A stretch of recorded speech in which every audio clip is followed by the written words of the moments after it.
Hello everyone, this is Priyanka Jakhad and I welcome you all at government job alert. उम्मीद है कि आप सभी अच्छे होंगे।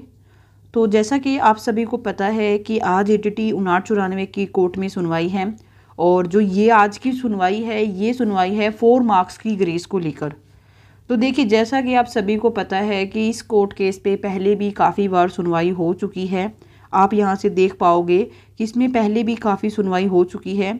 ये जो केस रजिस्टर्ड हुआ था ये रजिस्टर्ड हुआ था जुलाई 2023 में और तब से लेकर देखिए इसमें कंटिन्यू सुनवाई चल रही है और यहाँ से आप डायरी नंबर वगैरह भी नोट कर पाओगे। तो देखिए, ये आप एक चीज़ नोट कर पाओगे कि ये जो केस है ये 4 मार्क्स की ग्रेस को लेकर है बेसिकली। क्योंकि जब फाइनल रिजल्ट जारी किया गया था ATT 5994 का, तो 4 मार्क्स की ग्रेस दी गई थी इन पंजाबी पेपर ए और उसी को लेकर देखिए काफ़ी कैंडिडेट तो इस ग्रेस के फेवर में है कि ग्रेस जो दी गई है वो बिल्कुल सही है। काफ़ी कैंडिडेट इसके अपोजिशन में भी है कि ग्रेस मार्क्स नहीं देने चाहिए पेपर ए में। तो इसी को लेकर देखिए ये पूरा मुद्दा हाई कोर्ट में पिछले काफ़ी टाइम से पेंडिंग है। बाकी देखिए, आप भी अपने व्यू पॉइंट ज़रूर बताइएगा कि आपको क्या लगता है, क्या इस तरह से कैंडिडेट को ग्रेस मार्क्स देना बिल्कुल जायज़ है या फिर ये ग्रेस मार्क्स नहीं देनी चाहिए। इसके बारे में आप अपने व्यू पॉइंट ज़रूर दीजिएगा। और इसके अलावा देखिए ये केस क्या है, अभी तक इस केस की वजह से इस रिक्रूटमेंट पे कोई भी स्टे नहीं है। काफ़ी कैंडिडेट की क्वेरीज आ रही थी कि मैम क्या इस केस की वजह से भी रिक्रूटमेंट पे कोई स्टे है। तो सबसे पहले तो मैं क्लियर कर देती हूँ, आज अभी तक तो एटलीस्ट इस केस की वजह से कोई भी स्टे नहीं है रिक्रूटमेंट पे। बाकी देखिए, जितना जल्दी हो जाए ये केस अगर सॉर्ट आउट हो जाए उतना ही मच बेटर है हम सब के लिए। क्योंकि जैसा आप सभी को पता है कि जो एक परविंदर सिंह का जो केस है, जो कि पिछले काफ़ी टाइम से अप्रोक्सीमेट 1 ईयर से वो केस चल रहा था, जिसकी लास्ट जो हेयरिंग हुई 4 अप्रैल को हेयरिंग हुई। और देखिए उस केस में भी स्टार्टिंग में कोई भी किसी भी तरह की कोई भी स्टे नहीं थी रिक्रूटमेंट पे और उसके बाद जैसे जैसे केस आगे बढ़ता गया उसी के साथ देखिए केस पे स्टे लग चुकी, रिक्रूटमेंट पे स्टे लग चुकी थी। तो इन फ्यूचर इस केस के बारे में भी देखिए क्या हो सकता है, इसके बारे में कोई भी कुछ भी नहीं कह सकता कि कल को इसके रिगार्डिंग भी हो सकता है कोई स्टे देखने को मिल जाए। बाकी देखिए जो कुछ भी होना है वो हाई कोर्ट को डिसाइड करना है, जो भी जजेस को लगेगा बेस्ट वो ही वो अपना डिसीजन देंगे। बाकी हो सकता है देखिए अब बहुत से कैंडिडेट बोलेंगे मैम आप तो नेगेटिव बोल रहे हो, स्टे लग गया तो क्या होगा ऐसे वैसे। तो सबसे पहली बात तो देखिए यहाँ पे नेगेटिव और पॉजिटिव की कोई बात ही नहीं है। मेन बात है कि जो भी हाई कोर्ट डिसाइड करेगा वो ही इस केस में आपको देखने को मिलेगा। और सबसे अच्छी बात यही है कि इतनी सुनवाई होने के बावजूद भी अभी तक इस केस की वजह से कोई भी स्टे नहीं है, ये बहुत पॉजिटिव पॉइंट है।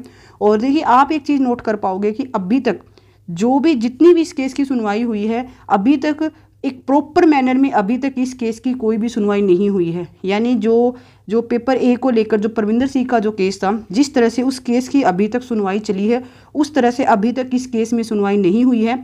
और अभी तो देखिए इसमें जो डेट है, जो नेक्स्ट सुनवाई की जो डेट है वो भी बहुत लॉन्ग टाइम पीरियड की दी जाने लगी है। आपको पता होगा कि पहले इसकी डेट जो जुलाई में दी गई थी, उसके बाद CM फाइल करके इसकी जो डेट थी वो पहले की ली गई। तो इस तरह से देखिए ये केस भी काफ़ी लंबे टाइम से चल रहा है और उम्मीद हम यही करेंगे कि जल्द से जल्द ये जो केस है ये भी सॉर्ट आउट हो जाए। क्योंकि देखिए आपको पता होगा कि जब पूरा ये परविंदर सिंह का जो पूरा केस चल रहा था, जब बार बार जो काडर के कैंडिडेट माननीय शिक्षा मंत्री जी से मिल रहे थे, तो उन्होंने एक स्टेटमेंट बोली थी कि हमने जो रिज़ल्ट है वो प्रिपेयर कर रखा है, हमारी तरफ से जितना भी काम किया जाना चाहिए था मतलब डिपार्टमेंट की तरफ से वो सब काम कंप्लीट है। जैसे ही रिक्रूटमेंट कोर्ट से बाहर आएगी उसी के साथ हम कैंडिडेट को ज्वाइनिंग दे देंगे, मतलब जैसे ही जो स्टे हटेगी उसी के साथ कैंडिडेट को ज्वाइनिंग दे दी जाएगी। तो अब देखिए जैसा आप सभी को पता है कि 4 अप्रैल को जो सुनवाई हुई और उसके बाद जो डिसीजन है वो रिजर्व रख लिया गया। हालांकि रिजर्व डिसीजन के रिगार्डिंग भी अभी भी बहुत सारे कैंडिडेट को बहुत ज़्यादा कन्फ्यूजन है कि आगे क्या होगा, बहुत ज़्यादा परेशान है कैंडिडेट इस चीज़ को लेके भी।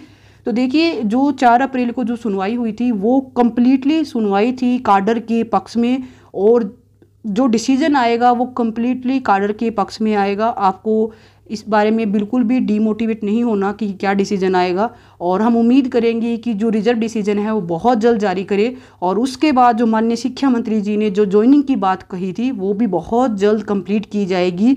जैसे ही स्टे ब्रेक होगी उसी के साथ देखिए उम्मीद हम करेंगे कि डिपार्टमेंट बहुत जल्द कैंडिडेट को ज्वाइनिंग दे और जो माननीय शिक्षा मंत्री जी ने जो बात बोली थी वो उनकी कंप्लीट हो। क्योंकि देखिए अभी क्या है, इलेक्शन का टाइम पीरियड है और इसी में देखिए कहीं ना कहीं जो गवर्नमेंट पे प्रेशर बनाना भी काफ़ी ईजी है कि कैंडिडेट को ज्वाइनिंग दी जाए, क्योंकि एक स्टे की वजह से देखिए पिछले 1 साल से कैंडिडेट को ज्वाइनिंग नहीं दी जा रही थी।